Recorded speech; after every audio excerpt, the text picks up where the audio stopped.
You know, you have to figure out what's important to you, and I'll tell you what should be important to you. Back when I was looking for a school, I found that a lot of schools would open up, take people's money, and just close down. And then they'd just leave town. You'd never see them again. I didn't want to be a victim of that. So the longevity of the school was one of the three things that was important to me.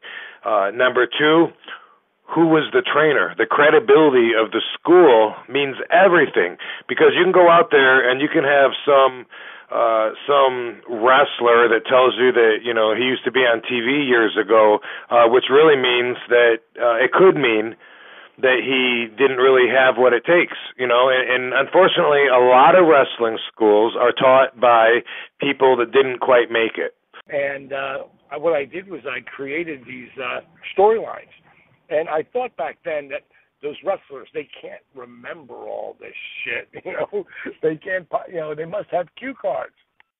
So I wrote up cue cards, and I had sunglasses on, so you couldn't tell if I was reading the cue cards or not. And I put together these promos, and I sent them to the AWA, and they called me 2 weeks later, which I was blown away.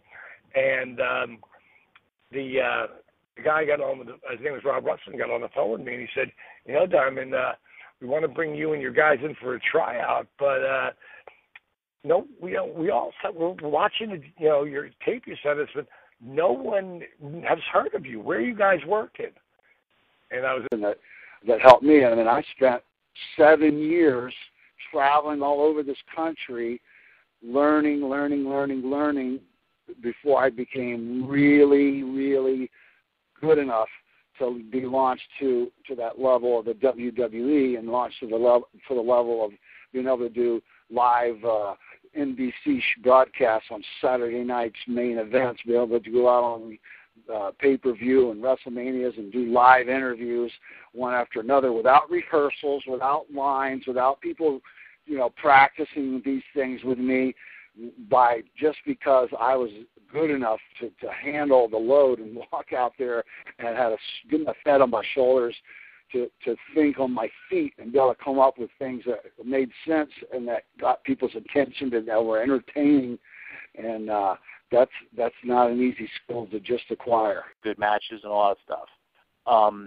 If you do get the opportunity to be on, you know, a small television show, number one, I see guys still do it today. Know where your cameras are. For the simple fact of, I'll see guys on television, especially in TNA, and they'll walk into the ring and they'll turn their back to the hard camera, and especially on entrances and stuff. And you will basically, without the commentators, who usually do a great job telling a story, if you think about it, you're turning your back on your audience. Know where your hard camera is at all times, especially on your entrance, because you want to show your body, you want to show your face, you want people to say, I'm interested in this person. But if you step into that ring and turn your back to them, that would be like me walking into your house for the first time and you saying, hi, my name is, welcome to my house, my name is, and I go there and I turn my back to you. That's the same exact, that's psychologically what you're doing to your audience. And also, who cares about someone's back of their head?